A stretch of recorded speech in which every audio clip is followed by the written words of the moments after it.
Pronto, já estamos então gravando. Hoje nosso segundo encontro, né, da disciplina de mídias na educação. Então, hoje eu queria conversar com vocês assim, um pouco mais além das perspectivas, então, das mídias, né, enquanto uma coisa que a gente está chamando de sala de aula online, ou educação online, que é uma tendência já mundial, e com a pandemia acelerou, veio com tudo, né? Mas agora sim, nesse primeiro momento, eu gostaria de saber de vocês as percepções que vocês tiveram quanto à atividade no Padlet. O que vocês têm a comentar? Se foi muito difícil, se acharam interessante, a dinâmica? Eu achei bastante interessante, professora. Eu não conhecia, inclusive, essa semana mesmo eu vou fazer uma atividade com os meus alunos do 5º ano. Eu sou professora de inglês e a gente vai trabalhar com a ferramenta. A grande dificuldade que eu tive, professora, não foi nem utilizar a ferramenta. A grande dificuldade foi em contactar os grupos. Mas como a senhora mencionou que essa também era o objetivo da gente ver as dificuldades, como é trabalhar com pessoas que a gente não conhece e distante. Foi bastante positivo. Eu trabalhei com meu colega aqui, o Ricardo, ele ainda não chegou. E no fim, no nosso grupo de 4, ficou 2, só nós 2 fazendo. Mas essa foi a grande dificuldade.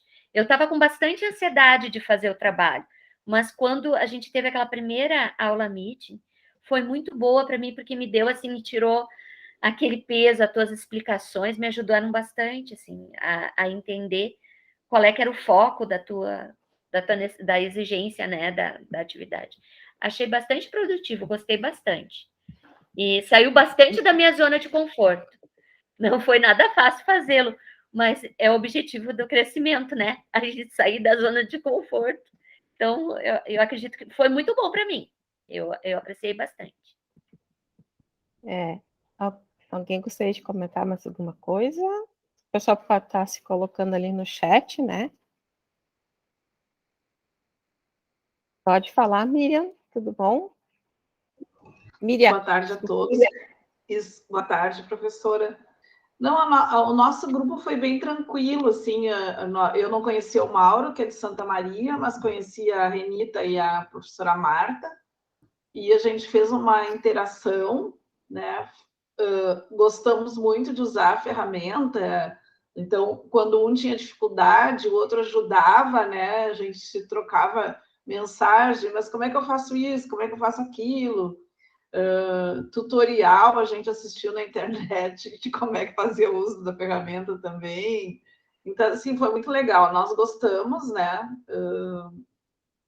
Falando por mim, falando também, acho que pela Marta. A Marta depois fala, uma hora também, mas, assim, a gente ficou bem feliz com esse processo de aprendizagem com o uso dessa ferramenta, né? E bom para nós usar em sala de aula também, assim, para a gente usar também nas nossas disciplinas. Foi ótimo, muito obrigada. Obrigada, Miriam. Aqui no chat tem a Aline, falou, muito bom, o Padlet é uma ótima ferramenta. Já te passo, Zélia, só vou ler aqui o que está no chat. A Marta colocou, estou aprendendo muito, mas tenho muito ainda a aprender, super interessante. A gente aprende todo dia, né, Marta, em todo momento. A Rosângela falou, a Marta disse que concorda com a Miriam. A Rosângela disse que eu também li vários tutoriais para me dar mais tranquilidade, estava bastante ansiosa. Isso aí. Oi, Zélia. Oi, tudo bom? Olha, eu achei, nosso grupo a gente não se conhecia, né? Tivemos a possibilidade de conhecer, a Vanessa é da veterinária, o William trabalha mais na parte administrativa e foi uma troca interessante. A ferramenta eu não conhecia, mas no meu trabalho eu uso muito Trello ou Cards. É diferente usar para trabalho em grupo, foi uma dinâmica diferente, né? Que até então para o meu trabalho também ajudou, entendeu? Não só para os alunos, porque eu dou aula na engenharia civil, mas também como aproveitar como ferramenta dentro do meu próprio dia a dia de trabalho. Eu achei muito interessante. Ai, que bom. Alguém gostaria de comentar mais alguma coisa? Que já não foi comentado. Jonathan? Joana, tá. Isso, olá, boa tarde a todos, me ouvem Agora bem? me deu um nó na língua. Joana, tá. Aquele A, na verdade, a gente deixa ele meio de lado, assim, mas tudo bem. Eu também não conhecia a ferramenta, né, achei bem interessante, e a princípio aquela questão da dificuldade do grupo, né, a gente não se conhecia e tal, né, e aquele o e-mail do arroba, o Rede Ubra, né, acho que pouca gente usa, né, porque daí, então, o Jorge deixou um recado aqui na plataforma, e depois eu mandei um e-mail, mas não tive retorno, né? E a gente acabou se combinando pela plataforma, trocamos o WhatsApp e tal, e daí a gente foi conseguindo fazer. Eu também não consegui assistir aquela primeira aula, né? Mas daí então assisti depois. E porque quando eu vi lá o que tinha que fazer, não entendi nada, né? Mas depois de assistir, então aí foi tudo tranquilo e então bem interessante. Muito bom. Que bom. Estou pontuando aqui algumas coisas, né, que eu acho que foi bem, que vocês colocaram, que são bem interessantes. Alguém gostaria de colocar mais algo? Bom, então, se alguém tiver mais alguma coisa depois, para a gente comentar, sinta-se à vontade. Mas vejam só, a Marta levantou a mão. Marta? Professora Letícia, uma coisa interessante foi que nas outras disciplinas a gente não teve essa formação de grupo por ordem alfabética como você fez, então tu nos tiraste da zona de conforto, né? Então, assim, foi super bacana, como a Miriam disse, a gente conheceu um novo colega que não conhecíamos e que a gente interagiu muito bem. Então, a gente fez 2 lives para combinar as atividades, a gente conseguiu somar, sabe, conhecimentos, tirar dúvida um do outro, nós nos apoiamos, e eu acho assim, eu também não conhecia a ferramenta, para mim foi totalmente nova, eu até me atrapalhei com alguma coisa, deve ter meu nome solto ali dentro do mural, que eu precisei de ajuda da Miriam, né, e enfim, deu tudo certo, mas a gente conseguiu finalizar, e com sucesso em termos de aprendizado. Muito obrigada. Eu que agradeço. E, na verdade, assim, essa atividade que eu propus foi justamente para isso, né? A gente perceber como o lado dos alunos, como que é, né? Porque todo mundo que é professor aqui já deve ter feito trabalho em grupo e feito tirar as panelinhas, né? Que a gente chama, aquelas panelinhas. Não, vocês são muito panelinha, daí... Aí quando é o outro lado, como é que a gente reage quando é o outro lado, né? Só que isso é muito bom porque a gente acaba transformando esse movimento numa competência que é super importante, que é 2, na verdade, né? Que é comunicação e colaboração. Porque hoje, principalmente, nesse mundo que a gente está vivendo, que a gente é totalmente de incertezas, né? E como a gente tem, então, a nosso favor, digamos assim, essa possibilidade de estarmos cada um num lugar, mas ao mesmo tempo juntos, numa tela, né? Isso proporciona essas interações mais colaborativas, digamos assim, mais de comunicação também. Então, eu fiz isso realmente para provocar, como vocês falaram, para nos mexer, tirar a gente da nossa passividade, que às vezes a gente fica, né, muito alinhar, assim, muito atrelada à passividade, e está relacionado diretamente com metodologias ativas, né? O que significa, então, as tais metodologias ativas que tanto querem que a gente use com os nossos alunos, e aí, quando a gente vai fazer um curso, a gente não usa, né? É a gente sair da zona de conforto e buscar, né? Achei muito interessante o que vocês procuraram como tutorial, viram? Os alunos de vocês fazem isso também, né? Eles vão assistir aula no YouTube também, né? E isso traz autonomia. Então, já entra a questão da autonomia, o protagonismo do estudante, né? O interessante que o Jonathan falou do e-mail institucional, é muito bom a gente trabalhar com o nosso e-mail institucional, porque ele é um e-mail que é para o nosso trabalho. Então, a gente tem que aprender a separar, né? E o nosso e-mail institucional, por exemplo, do @rede Ubra, vocês não vão perder ele nunca, e vocês vão ter a facilidade também do armazenamento no Google Drive. Então, isso é um plus, digamos assim, né, de utilizar o e-mail institucional. E, obviamente, que eu deixei ali bem evidente que não precisava necessariamente vocês fazerem aqueles grupos. Se eu não conseguisse entrar em contato, porque às vezes a gente sabe que as pessoas não assinam, não olham e-mail, não entram no AU e tal. Poderia justificar, né, o porquê de não estar fazendo em grupo. E aí entra uma outra questão que também a gente tem que ter enquanto professor e professora. Exigir justificativas. Por quê? Porque se a gente sabe que, por exemplo, plágio é crime, né? E a gente sabe muitas vezes que acontece, né? Alunos, desde a educação básica até ensino superior, quem sabe até, de repente, pós-graduação, comete esse tipo de erro, equívoco, né? Plágio. Então, eu tenho que ter justificativo, tenho que saber justificar. E isso já é também uma proposta de a gente se acostumando, né, com as justificativas. E a gente tem que dar a todo momento, seja no nosso trabalho, seja na nossa atividade escolar, enfim. Por isso que eu já coloquei aquilo ali para já bagunçar vocês. Teve uma pessoa que veio me dizer que não gostou desse sistema, de trabalhar com as pessoas que não conhecem.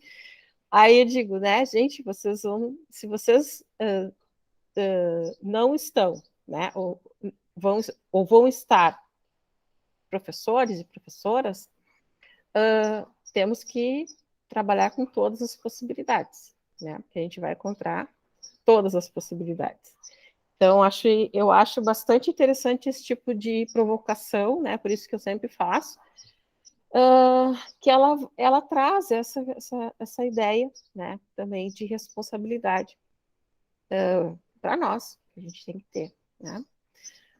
Alguém gostaria de comentar mais alguma coisa? A gente estava falando, o pessoal está chegando aqui agora, né? Nós estamos primeiro falando sobre a atividade da AP1, né, no geral, assim, como é que ela foi feita. Aí nós identificamos algumas características, quer dizer, vocês identificaram algumas características, né? Que foi, então, o processo de comunicação e colaboração, que, primeiro, a ferramenta, ela tem, né, esse intuito, e também de vocês terem uma maior comunicação em grupos, né, entre achar os grupos, os colegas que vocês não conheciam, ir lá e buscar, resgatar, né. E aí, a coisa que eu achei muito interessante também, né, é a tutoria, né, o tutorial. Vocês vão lá na internet e buscam aquilo que vocês não sabem. Isso a gente faz sempre. E o YouTube nos auxilia muito nisso, né? Outras ferramentas também, mas o YouTube é ótimo para isso. E isso nos dá também a tal da autonomia e a autogestão, né, do nosso aprendizado. O uso do e-mail institucional, que o Jonathan comentou, que é bastante interessante, né? Para quem não sabe, o @rede Ubra, ele tem, vocês vão ficar com ele, né? E ele tem disponível, é ilimitado o armazenamento na nuvem do Drive. Então, isso é bem interessante também. E aí, a formação dos grupos, né, que deu um pouco de bafafá, é aquela coisa da panelinha, né? E como já diria o nosso velho querido amigo Chacrinha, quem não se comunica se trumbica. Então, mais ainda nesse mundo que a gente está vivenciando, a era da informação, né? A gente precisa, então, estar sempre se comunicando. Então, por isso que eu também provoquei tive a intenção de provocar realmente isso, né? Nem que vocês queiram ficar bravos comigo, mas não estou aqui como é que eu digo? Não estou no concurso de beleza nem de simpatia, né? Eu estou aqui para provocar. Como eu já falei para vocês, eu sigo a linha da aprendizagem criativa, que é a de provocação. Quanto, então, a AP2, está tudo tranquilo? A AP2 tem o roteirinho, né?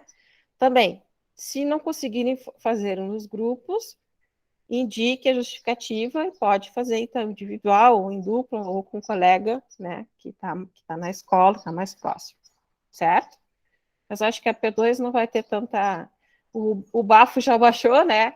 Já acalmou ali a poeira, e agora, então, a gente pode partir para o quê? A P2, ela é, então, um estímulo a você pensar nessas mídias enquanto proposta, né, de alinhamento a ensino e aprendizagem. Né? Então, a P2 vai ter este foco. Deixa eu ver se eu consigo. Só quero mostrar para vocês aqui como é que ficou. Já está ficando, porque ainda tem gente que está organizando e não tem problema nenhum o Padlet, tá? Mas eu quero mostrar para vocês. Primeiro eu vou abrir aqui o Padlet normal.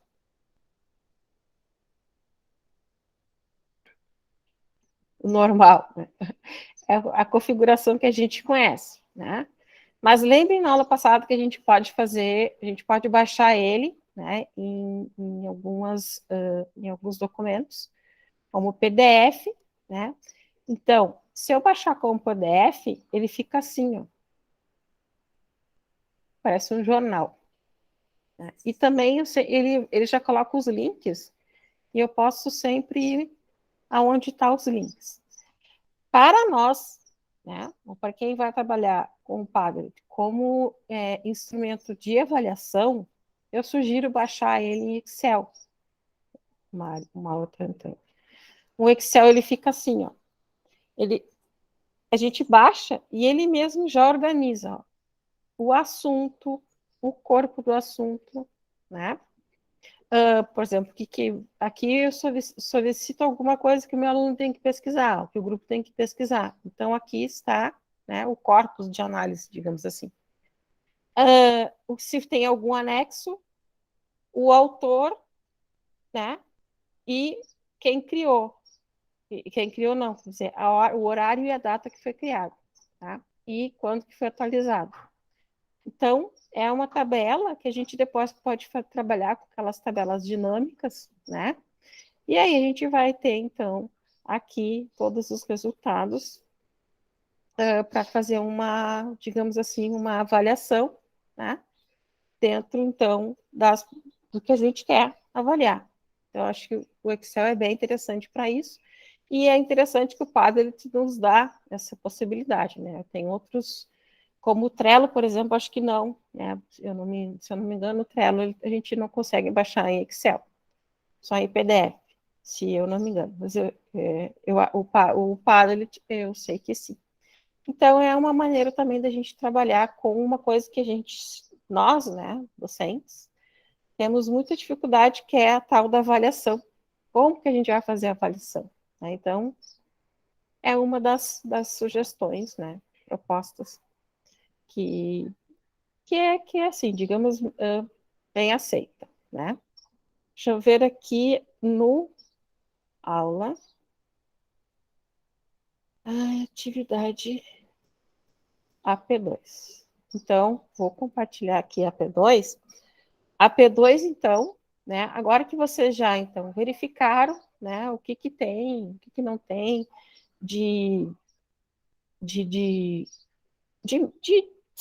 o que está sendo realizado, o que não está sendo realizado no Brasil, né, em termos de Brasil, relacionados, então, à educação 4.0 e 5.0. A partir daí, agora, então, a gente vai pensar, né, elaborar algumas propostas, né, ou uma proposta, seguindo, então, um roteiro, né, que eu já coloquei aqui para vocês. Vocês vão escolher, então, né, a modalidade de ensino. Não coloquei ensino técnico aqui, mas pode ser também, tranquilo. Objetos de conhecimento, né, ou seja, qual vai ser o objeto de conhecimento, quais os conhecimentos que deverão ser abordados, ou que serão abordados. As competências e habilidades, vocês podem até pegar o PDI da UBRA, não sei se vocês já fuçaram no site da UBRA, ou aqui no aula, se eu não me engano, no aula tem também aqui nos documentos, este material de apoio, se eu não me engano, tem o PDI. Mas ali também, né, no PDI da UBRA, tem muita coisa relacionada, então, à aprendizagem por competências, né, que é o que a gente trabalha na universidade. Se há, né, interdisciplinaridade, como que vai acontecer essa tal da interdisciplinaridade? Né? Todo mundo fala da interdisciplinaridade, mas, na real, né, geralmente a gente não pratica essa interdisciplinaridade. E cada vez mais a gente vai ter que pensar nisso, né, em propostas interdisciplinares, por exemplo. Estou fazendo um curso aqui, tecnologias digitais, na educação, com diversas pessoas, de diversas áreas do conhecimento. Eu tenho que fazer um trabalho, e esse trabalho, obviamente, vai ser interdisciplinar. Então, a gente tem que pensar nisso. Né? Por isso que eu já provoquei vocês aqui também. Como será a metodologia, né? Como será elaborado o conteúdo pedagógico, quais as estratégias pedagógicas serão utilizadas e quais recursos de informação serão utilizados. E aí, pensar, né, nessas ideias de estruturação, né? Como que eu vou poder, então, introduzir essa proposta para os estudantes, como aquecer os estudantes, colocá-los no foco da proposta, e aí o aquecer está no sentido do provocar, né? Porque se não há provocação, qualquer faixa etária, né, acho que não funciona muito bem. Então, a gente tem que, nem que seja aquela coisa de jogar uma bombinha ali, vamos ver o que vai acontecer. Né? Eu faço muito isso. Os alunos, ai, professora, você me mata do coração. Mas é para, né, dar um balanço. Quais ações, então, né, intencionais ou não, que vocês vão fazer para provocar e engajar, então, esses estudantes, né? Eu sempre gosto dessa palavra aqui, intervenções, né? Que a gente provoca os nossos alunos sempre com algum tipo de intervenção. E aí, quais as atividades para finalizar a proposta? Vocês vão fazer com que eles socializem, como que vai ser a roda de conversa? Ô, Rosângela, o microfone está desligado. Profi, então, na verdade, a gente vai fazer um plano de aula. Um plano de aula em que a gente tem que englobar todas essas questões que a senhora está mencionando, e pode ser qualquer nível de ensino, né? Em qualquer língua. Porque, por exemplo, eu penso em fazer na língua inglesa e eu trabalho com o Fundamental 1. Isso. Então, é diferente, o nível de atividade é um pouco, eu tenho que utilizar, um pouco não, bastante lúdico. Então, mas eu vou cumprir essas etapas, mas eu vou trabalhar com o Fundamental 1. Só isso que eu queria saber. Posso? Não tenho nenhum problema de fazer dessa forma? Não tem nenhum problema. Tá bom. Veja que aqui, ó,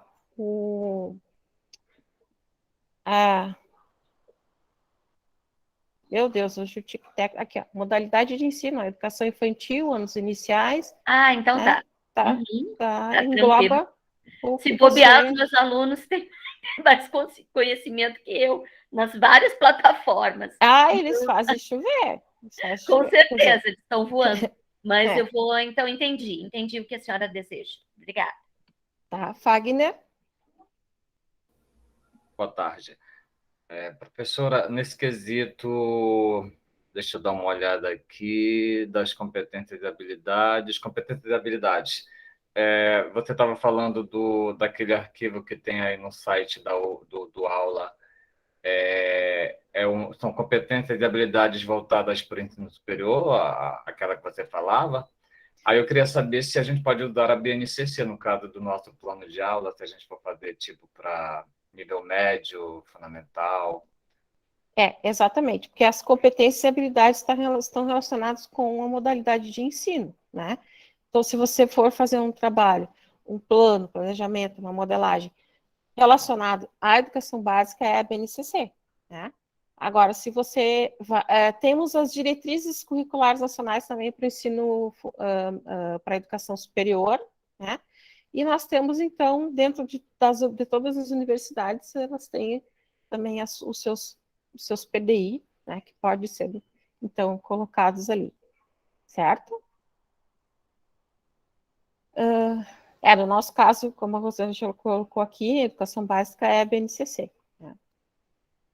Bom, E aí, então, depois, quais serão as atividades avaliativas? Então, realmente é um plano de aula, uma proposta, né, para trabalhar com possibilidades desta tal, né, educação 4.0, 5.0. E aí, depois, se vocês tiverem mais alguma pergunta, né, pode ir fazendo. Eu vou apresentar aqui uma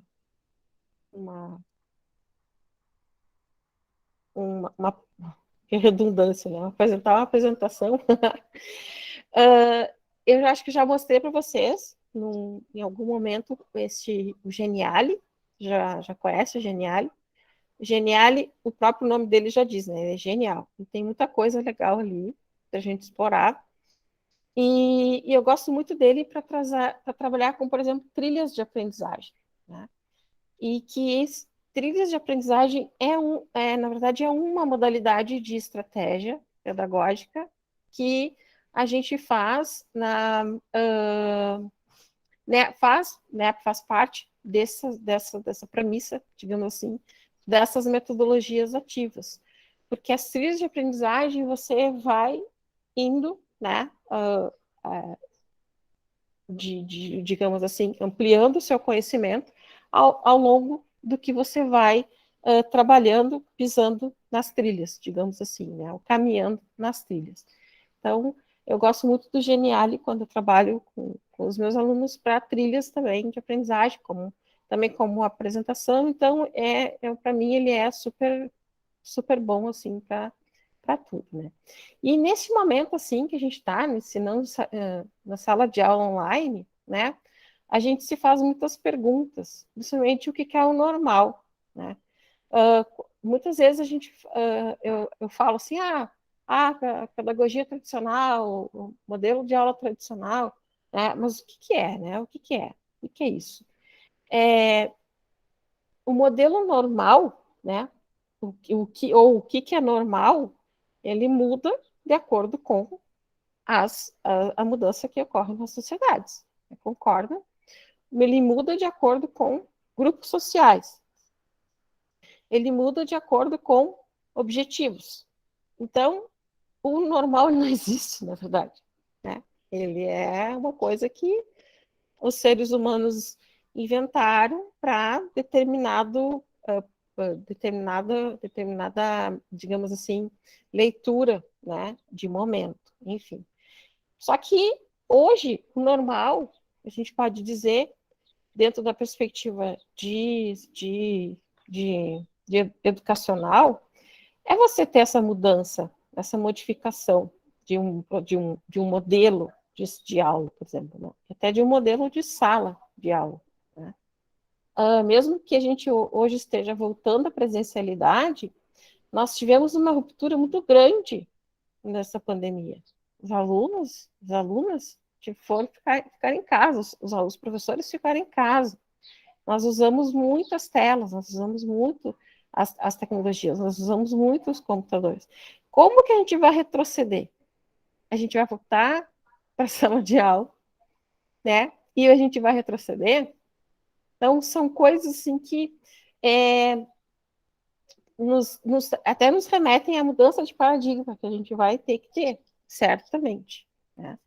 E uma delas é essa proposta de sala de aula online, né? E aí, então, a gente volta, eu já comentei isso aqui num vídeo que eu postei para vocês, né, tá lá no meu YouTube, as teorias de aprendizagem, né, que a gente pode pensar em teorias do mundo analógico e teorias de aprendizagem para o mundo digital.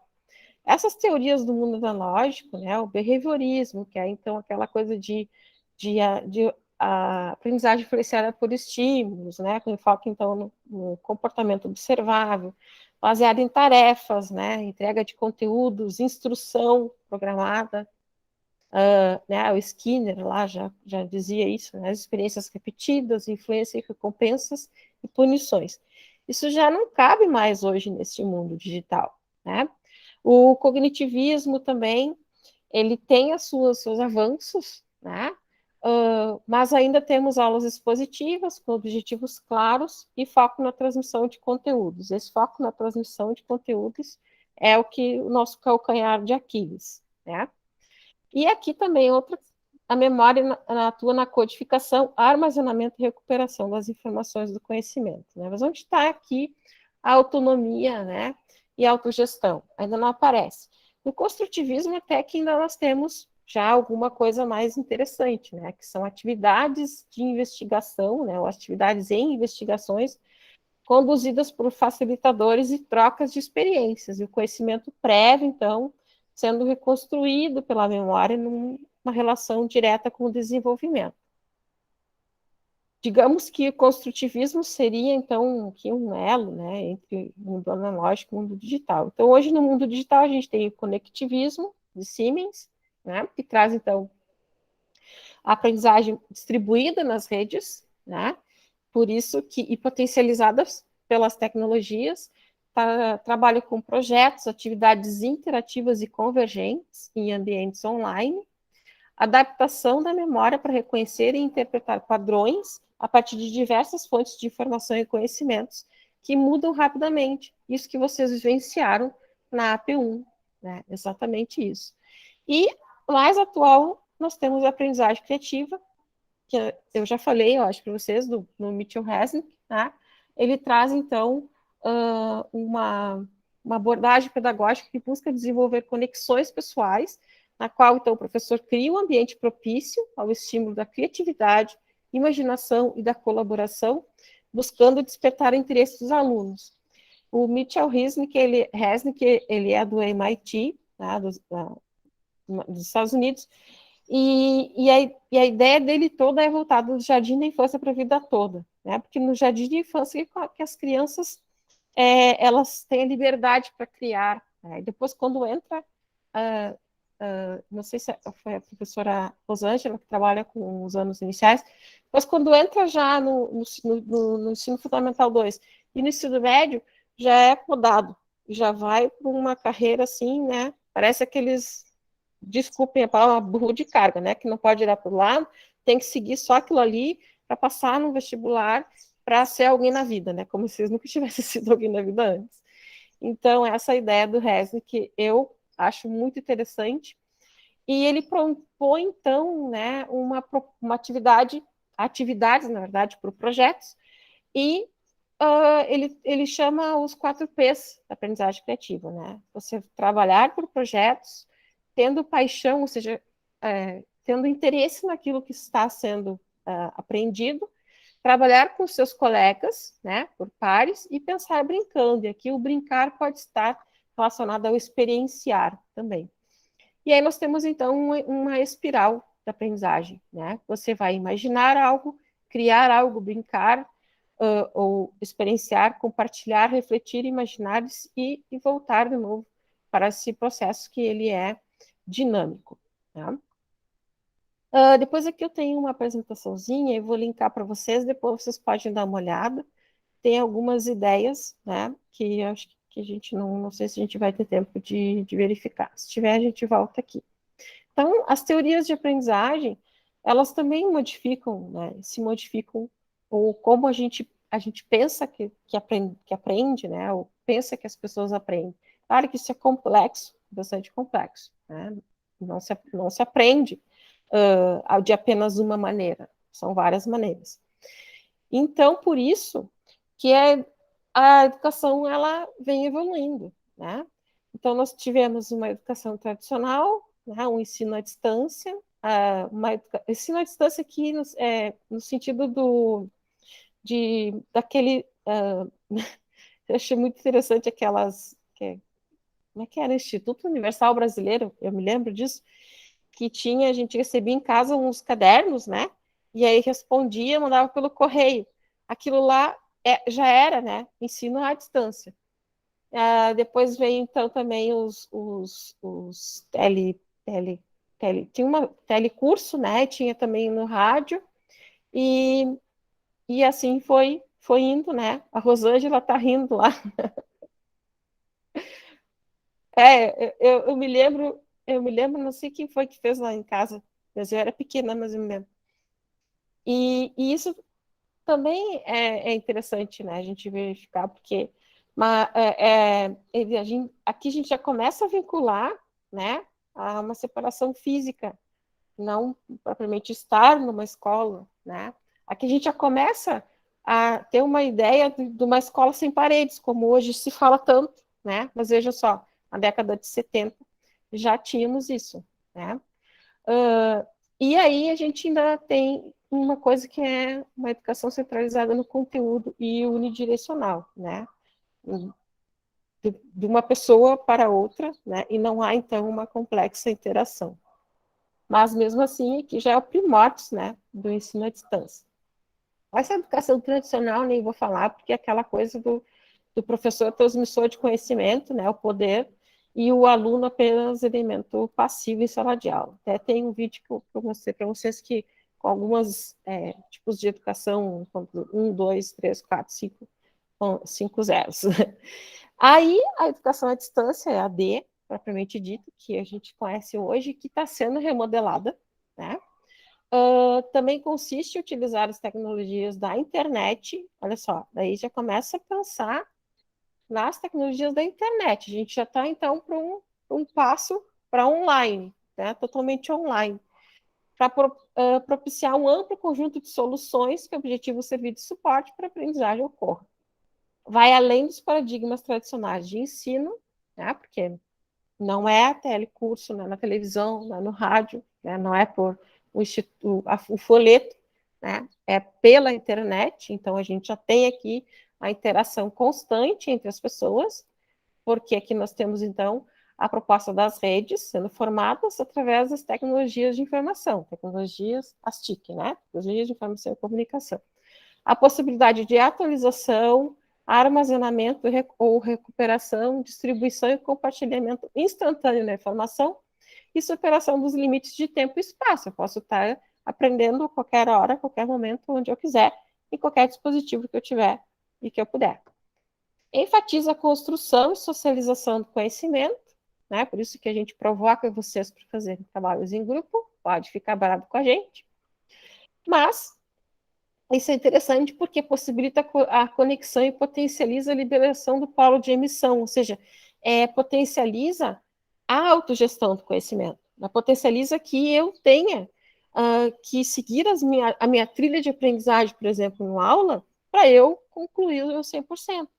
Então, aqui eu já tenho a autogestão bem regulada, né? Depois a gente tem, então, também o Blended Learning, né, que é o ensino híbrido.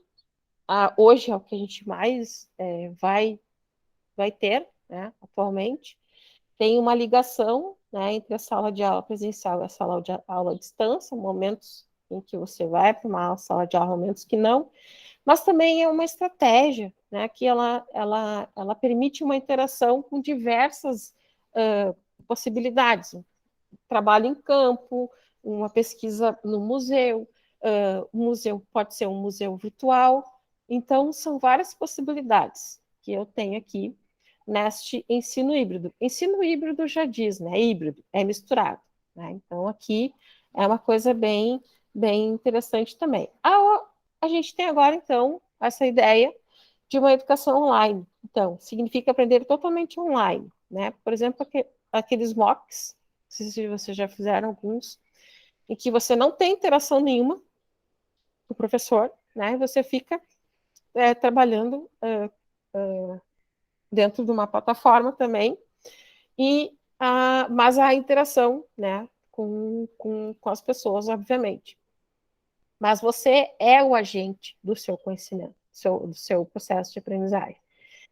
O acesso a experiências de aprendizagem por meio de utilização de qualquer tecnologia se caracteriza, então, por processos de ensino e aprendizagem que acontecem totalmente em rede, por meio da comunicação multidirecional, aí é por qualquer pessoa, né, e qualquer direção que eu vá, e é predominantemente interacionista, possibilitando a conexão, provocando uma mudança de paradigma, né, e essa mudança de paradigma a gente vai sentir muito quando a gente chegar nesse tal da educação 5.0, tá? Que aqui a gente tem uma reviravolta, digamos assim, né, nos papéis. O professor, ele inspira, o aluno, ele lidera a sua aprendizagem. O professor, então, ele vai fazer com que o aluno ele siga por caminhos, trilhe caminhos, mas o aluno é que vai ser o líder, porque o aluno ele vai ter que ele mesmo construir a sua aprendizagem. E nós, professores, teremos que instigar eles, né, inspirar eles, provocar eles. Por isso a educação criativa, a aprendizagem criativa vem nesse sentido. E aqui a gente vai ter, então, né, o fim da distinção entre offline e online. Né, vai provocar o enfraquecimento da distinção entre realidade e virtualidade, distinção entre humano, máquina e natureza, passagem da primazia das propriedades, individualidades e relações binárias, tá? Que a gente tem, então, maior conectividade, processos e redes. E aqui a primazia das prioridades é muito interessante, das propriedades é muito interessante, quando a gente pensa, por exemplo, a gente faz uma aula em PowerPoint e a gente disponibiliza para os nossos alunos. Eu já ouvi professores reclamando, fui eu que fiz, ele vai postar na internet. Gente, tá tudo na internet. Então, direitos autorais não vão ter mais, né? Você vai ter, hoje a gente mais tem o Creative Commons e o copyleft, que é algo que você pode fazer remix, você pode reutilizar. Então, isso a gente tem que desapegar, né? OLX desapega, porque não tem como ficar pegado a essas coisas, né? Se você jogou na internet, é da internet. Não tem como a gente fazer tanta coisa assim. Se apegar também por exemplo, a materiais, né? Obviamente que textos produzidos que vão ser publicados, né? E você vai publicar, você vai colocar sua aula na internet, você vai colocar o seu nome lá, né? Então, as pessoas, elas poderão indicar você, né? Ou não, mas está na internet. Então, tem aqui já uma quebra, né? De, digamos assim, propriedade. E, né, amplia a nossa condição de habitação. A gente não está mais vinculado a espaços geográficos, né? Os espaços geográficos, eles praticamente, para ensino e aprendizagem, não existem, né?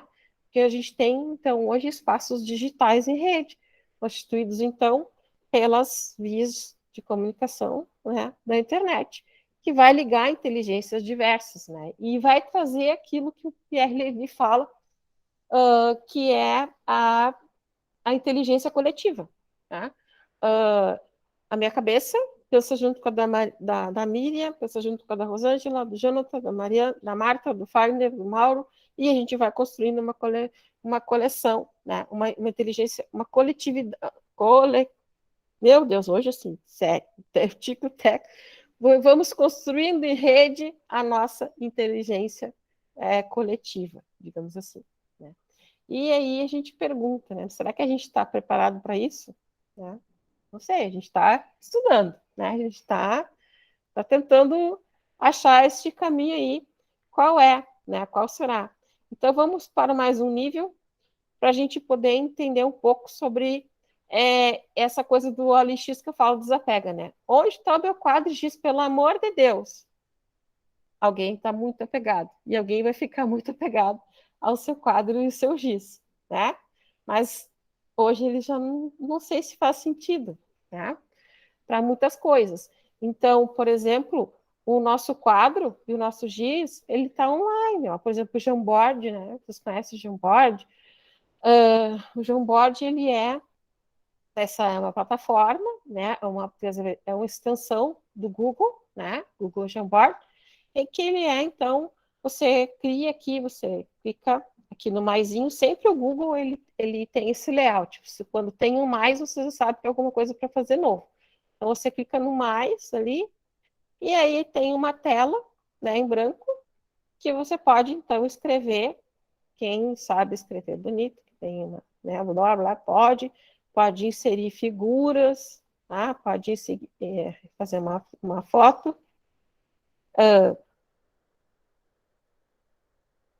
Cadê? Não tirei.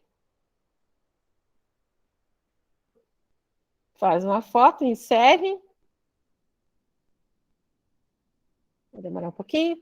Ou pode pegar uma imagem do computador, pode colocar formas geométricas, né? Texto. Então, é um quadro, né? Pode-se colocar, então, também uma coisa que eu risco ali, ela vai apagar, quero mostrar isso aqui para a pessoa. Então, tem várias possibilidades aqui no quadro, né, virtual do Google.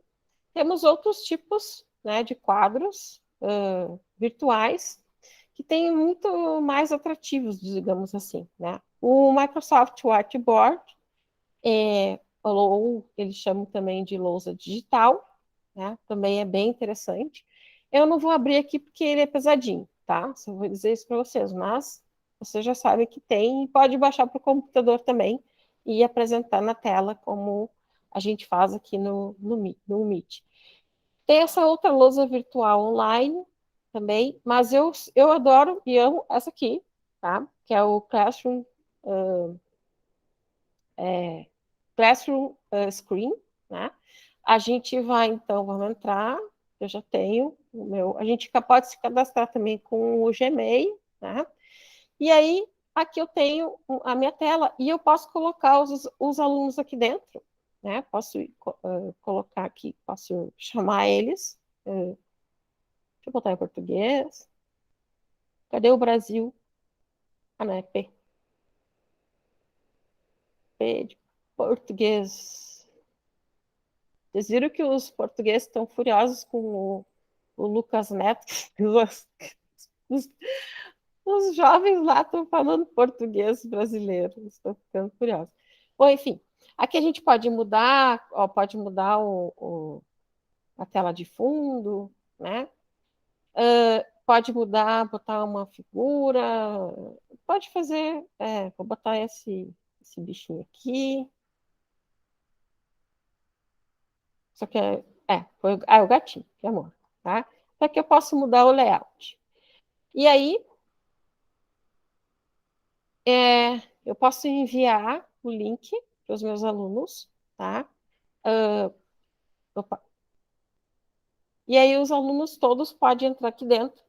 E aí a gente pode fazer atividades com eles, tá? Então a gente pode botar uma atividade qualquer, posso escrever um texto ali e colocar uma atividade qualquer, né? E o texto, a coisa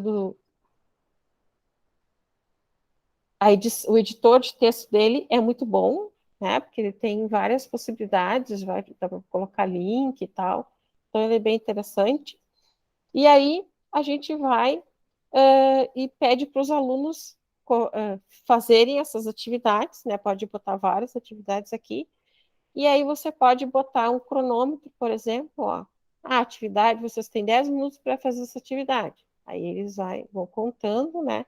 E eles vão tendo esse tempo para fazer.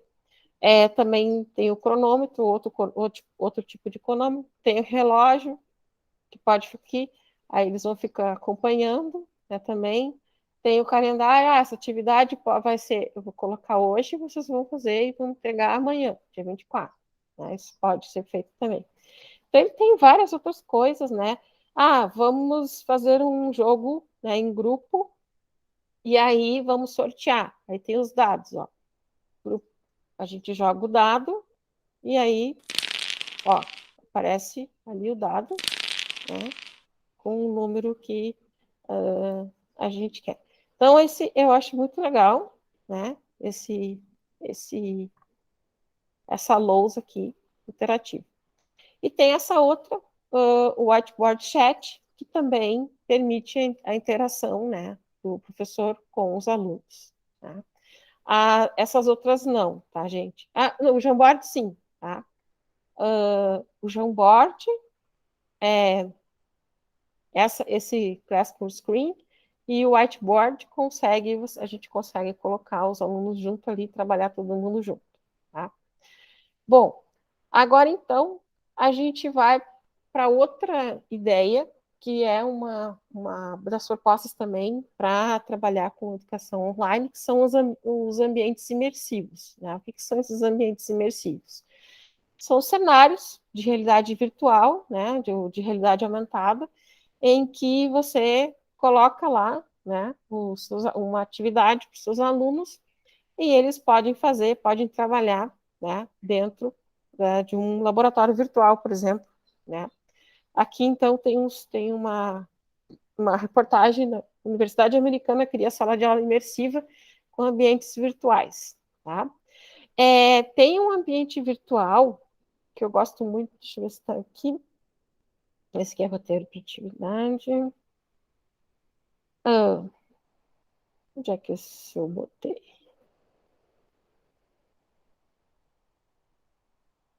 Opa.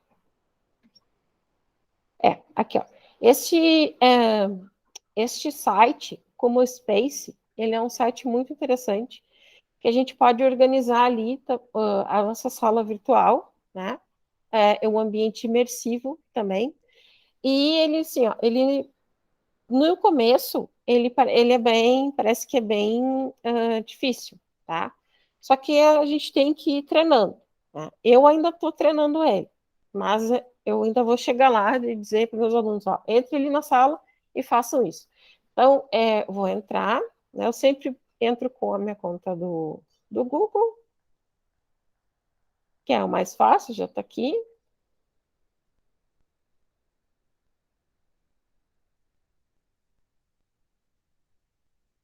Já estou dentro, louca. Então, aqui, ó, eu tenho um espaço, tá? Que aqui nesse caso eu coloquei assim.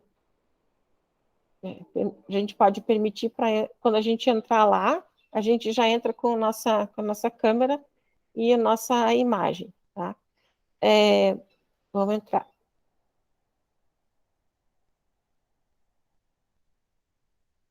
E aqui, então, você pode colocar vários quartos, né? Ou várias salas com várias atividades dentro, tá?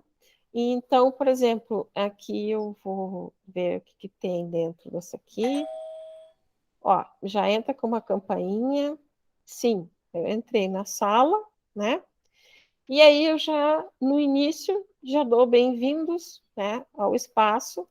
Esse espaço, então, foi organizado para a gente trabalhar com alguma coisa, né? Nesse caso, bem-vindos ao espaço para organizar principais ideias de como fazer uma pesquisa científica.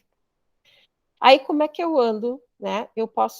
Com o mouse, eu amplio e vou poder ver todo o espaço, tá? Então, aqui, por exemplo, eu sei que neste ambiente aqui, nessa sala, eu posso sentar, claro, tudo virtualmente, né, gente? A gente está falando de aula online. Eu sento aqui no sofá e assisto um vídeo que vai me falar o que é pesquisa na escola. Aí eu vou lá. Na escola, nós não vamos estar realizando pesquisa científica com todo o seu rigor e toda a sua metodologia. Dá para ouvir ela falar? Métrica, toda a sua rigidez, a sua então, exigência. eu chego lá claro e já começa um Na vídeo. escola, né? nós Aí, vamos estar trabalhando com a pesquisa como princípio educativo. Mas não é porque a gente não vai trabalhar com esse rigor agora, científica que a gente vai fazer qualquer aqui eu posso colocar um website que eu queira que os meus alunos acessem, né? Aqui eu posso depois dar um pause, tá? Já ouvi você falar. E aí, vamos para outro ambiente. Ó, sente-se na mesa e discuta sobre o tema de pesquisa. Aí aqui, a gente vai sentar na mesa e no grupo, a gente vai organizar os grupos e a gente vai, então, discutir, né, sobre o que a professora perguntou, fazer um brainstorm, né, na verdade, sobre o que foi perguntado. Aí, depois que a gente veio para cá, a gente vai para esse outro espaço, e agora, então, a gente vai definir, por exemplo, as hipóteses da nossa pesquisa. Então, a gente vem para cá, e a gente pode colocar a gente pode ir colocando elementos, né, em vários lugares da sala, tá? pode colocar livro, pode colocar artigo, enfim. Aí a gente vai indo, né, para a sala. Agora aqui, quem serão os participantes da pesquisa? A gente pode colocar aqui, clicar para eles acessarem alguma coisa, né? Ou um artigo, um vídeo explicativo, alguma coisa nesse sentido. E aqui também. Então, aqui a gente pode usar, por exemplo, essa tela aqui como um quadro, né? Onde a gente vai discutir, então, os nossos assuntos. Então, aqui também a gente tem um quadro, uma lousa digital, dentro do ambiente online, na sala de aula online, né? Então, dá para a gente brincar, fazer acontecer. Aqui opa, escrever, como é que faz para escrever? Nesse aqui não é para escrever. Para escrever, viu? Eu ainda estou testando ele, viu, gente? Aí, tem que fuçar no negócio. Aqui o texto. Mas como que eu boto o texto? Desse aqui. É aqui. É aí. Agora. E dá para fazer os dois aqui. Então, eu posso desenhar alguma coisa. Posso botar um ícone. Importante. Fazer tal coisa. Então, aqui a gente pode usar para trabalhar junto também, né? Os nossos alunos que estão aqui. Bom, então, essa, né, é uma das possibilidades de a gente fazer o nosso espaço online, né, que é esse Kumu Space, que é interessante porque ele é gratuito. A Marta perguntou, sim, ele é gratuito, né? Obviamente que ele tem planos, né? Mas eu já dei uma especulada em outros que são bem mais difíceis, tá?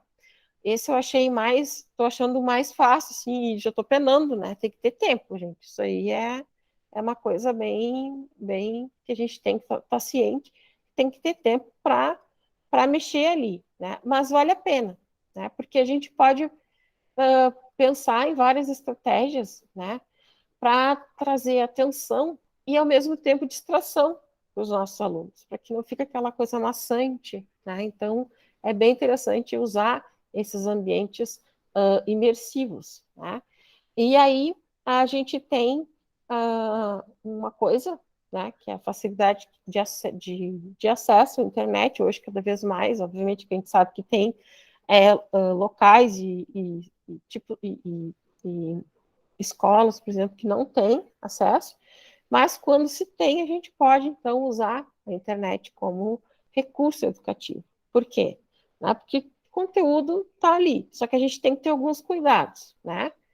O conteúdo, ele possui alinhamento com o currículo, né? O conteúdo, ele é de qualidade e adequado ao propósito, ele possibilita métodos pedagógicos inovadores, promove engajamento e facilita o aprendizado, possui formas efetivas de avaliar o aprendizado, é fácil de usar, funciona com os sistemas disponíveis na sua rede, né, na sua escola, a infraestrutura disponível da sua escola é suficiente para o uso desse recurso, possui funcionalidades para inclusão e acessibilidade. Então, a gente tem os recursos, só que a gente tem que já prever algumas dessas características, né, que esse recurso pode ser o nosso aliado ou não, né, no caso de não ter as condições. Aqui, por exemplo, tem uma estratégia pedagógica, até já estou dando aqui um spoiler para vocês, né, de como a gente pode fazer. Por exemplo, no nosso caso, a gente fez uma construção, né, do mural de fatos e notícias relacionadas ao que se quer ensinar. Estão lembrando disso? A P1 de vocês. Tá? Então, aqui está o passo a passo dessa estratégia, que é a construção de mural. Tá? Aí a metodologia de trabalho: organizar grupos de no máximo 5 componentes. Tá? Aí sempre botar, né? Isso aqui é interessante, quem não conseguir formar grupo, que é a justificativa. Né? Bom, o roteiro para realizar as atividades, as competências relacionadas. Vocês usaram o Padlet, né? Mas tem outros, ó. tem este mural.co, né? Que também é um mural semelhante. Tem este outro, Ideia Flip, e tem este outro, o Concept Board, tá? Então, murais, né, e painéis interativos, tem vários. Então, a dica é vocês irem, como eu digo, né, vamos fuçando ali, vamos experienciando, né, e vamos tentando fazer as nossas atividades ali. E eu, combinando, né, com todas essas possibilidades de trabalhar com perspectivas de ensino e aprendizagem online, né, remoto, ou até presencial, remoto, híbrido, enfim, a gente tem que pensar no ciclo de avaliação, porque no final a gente precisa ter isso, né, como avaliar, então. Neste momento, né, a avaliação ela deve abranger, então, o ciclo completo de aprendizagem, né. A distribuição das notas é um resultado do processo. A gente já ouviu isso, né? Já temos isso como uma teoria, mas muitas vezes a gente não aplica isso, né? A gente apenas pede para o nosso aluno fazer uma prova, um teste, um trabalhinho e tá, né? Não traz uma complexidade para a avaliação. Porque a avaliação não deve ser uma mera postagem de notas. Ela deve ser algo processual para a gente verificar o andamento da construção do conhecimento. E diversificar os instrumentos de avaliação, né? Então, sempre trabalhar com várias possibilidades, né? Testes objetivos, provas discursivas, apresentações orais, desenvolvimento de projetos colaborativos online, avaliações, né, com ou sem consulta, participação das atividades propostas também em fóruns, né, utilizar muito fóruns, é muito interessante. Autoavaliação após as videoaulas. Por exemplo, eu faço sempre todos os trabalhos das disciplinas da UBRA, que eu dou aula na graduação, eles fazem o trabalho e aí depois há a socialização e cada grupo tem que fazer pelo menos uma pergunta para haver essa troca, né, de aprendizagem. Cumprimento das tarefas no ambiente virtual de aprendizagem, né, entre outras coisas. E uma estratégia que é bem interessante, que agora também na UBRA a gente está fazendo, são entregas em pequenas etapas, né? Então, por exemplo, na licenciatura, que a gente tem mais, na graduação, né, que a gente tem mais tempo, tem um semestre, então a gente vai dividindo, né? Eu vou dividindo, a P1 faz tantas pesquisas, tantos trabalhos colaborativos, a P2 também, e a S também. Então, eu, particularmente, não faço prova, eu tento ao máximo seguir esse ciclo de avaliação, que eu acho que é mais interessante. E planejar atividades que têm entregas, né, em pequenas etapas pode ajudar os alunos a ficarem menos ansiosos, né, ou preocupados excessivamente com avaliações durante o ensino remoto. E principalmente no ensino remoto, que aí quando eles vêm, já tem uma prova lá final que tem que fazer num período curto de tempo, né? Então isso causa muita ansiedade. A gente já está no momento que gera muita ansiedade e a gente ainda vai provocar mais ansiedade, né? Então, slow down, please. Né? Vamos com mais calma, vamos respirar um pouco mais. Eu acho que é melhor. Porque no fundo, a gente quer que os nossos alunos aprendam, né? Então, por isso que trabalhar por projetos ou dividir as produções, né, em diversas etapas, melhorar, né, então, o processo de ensino e aprendizagem neste momento particular que a gente está, né, de grandes modificações, né, grandes, digamos assim, rupturas, né, nesse processo aí de ensinar e aprender. Certo, gente? Alguma colocação? Essa apresentação, eu vou colocar o link também lá no aula, tá? E aí tá tudo lá linkado, Eu gosto muito também aqui dessas plataformas que permite que a gente vá colocando todos os links lá, né? Que nem o Canva também. O Canva eu não gosto muito, eu acho que ele não é tão interativo assim. Mas o Geniali é bastante interativo, né? A gente pode colocar tudo ali dentro e só vai clicando neles que eles vão aparecendo. Certo, pessoal? Alguém gostaria de colocar alguma coisa?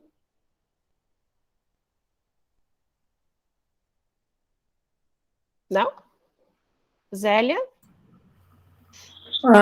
Não, é o seguinte, mudando um pouquinho de assunto em relação à disciplina, né? Quer dizer, acho que tem muito a ver com a disciplina, mas o que eu queria convidar os colegas a ver o nosso quadro lá da atividade AP1, que eu faço parte de um projeto que se chama Projeto Ponto de Partida, onde a gente usa um pouquinho do que a professora falou, é só um pouquinho, né?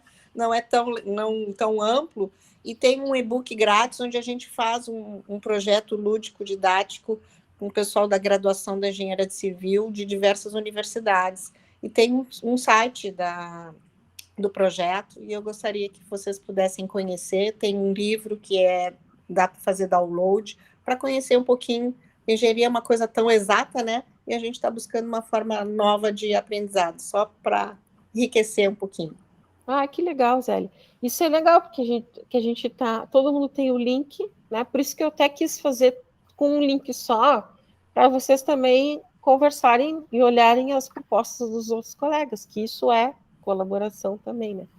Não esqueçam, gente, sempre a gente precisa pensar em comunicação e colaboração, né? São duas palavras-chave para a evolução da nossa espécie, senão já éramos. Alguém mais gostaria de comentar? Quem conseguir fazer um ambiente bonito do Kuma Space, me coloca lá que eu quero ver.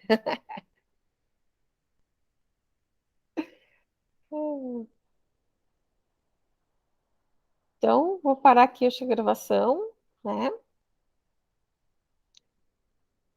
Vou parar agora.